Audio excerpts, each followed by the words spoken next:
Dr. Barashoboye yarangije kaminuza mu ishami ry'ubutabire mu mwaka wa 2020 ahita yiyemeza gukora amavuta mu bimera afasha abafite uburwayi butandukanye mu musatsi no ku ruhu. Asaba abana b'abakobwa by'umwihariko kudapfusha ubusa amahirwe bahabwa.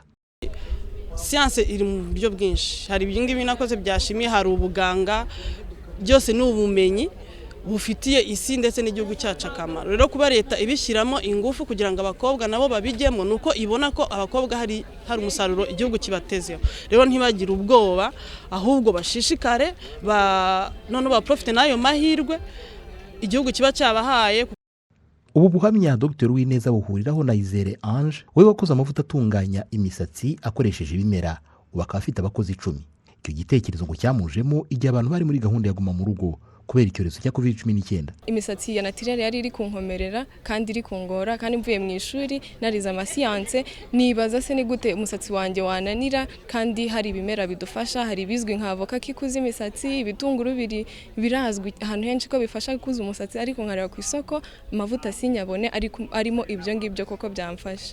Hanyuma baraha igitekerezo cyiza, nkoresha ubumenyi bwo mu ishuri, hanyuma ngenda mpuza bimwe abahinzi bagenda baduha za avoka zabaga ziri mu rugo byoroshye kuzibona, ukavanga ukagenda ureba icyo byabyara. Ntangira mbyigeregerezaho, nkanjye umusatsi wanjye wari ukomeye cyane, nkabona biri kugira impinduka, uroroshye kuko nta n'amasaro twajyaga murumva nawe mfite umwanya uhagije wo kubigerageza. Umuyobozi mukuru ushinzwe politiki y'uburezi muri Minisiteri y'Uburezi avuga ko nubwo u Rwanda rumaze gutera intambwe mu kwimakaza uburezi bw'abana b'abakobwa, hakiri byinshi byo gukora.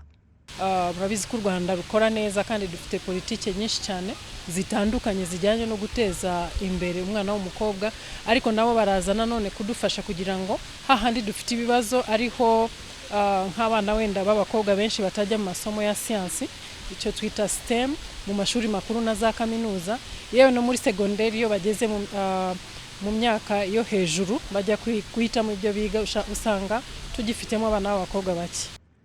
Ibihugu 6 bya Afurika bigiye kumara icyumweru mu Rwanda biganira ku cyakorwa ngo uburezi bw'umwana w'umukobwa burushaho gutezwa imbere ku nyungu z'abatuye Afurika bose. Comme le disait son excellence Paul Kagame la semaine dernière. Nk'uko nyakubahwa Paul Kagame yabivugaga mu cyumweru gishize atangiza inama ya Women Deliver, ni ngombwa gukora ku bundi buryo kandi tukumva ko byihutirwa. Puis il faut le faire avec un sentiment d'urgence. Ndamagarira buri wese budufasha guteza imbere uburezi.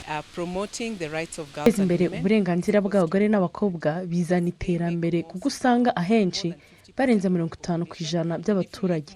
Usize abo bose inyuma, rero amahirwe yo gutera imbere aba make cyane. Minisiteri y'Uburezi ivuga ko guteza imbere uburezi budaheza bizakomeza kujyana no gushishikariza abana b'abakobwa kwiga by'umwihariko amashami ya siyansi kimwe n'imyuga n'ubumenyingiro nk'uko biri mu cyerekezo cy'u Rwanda.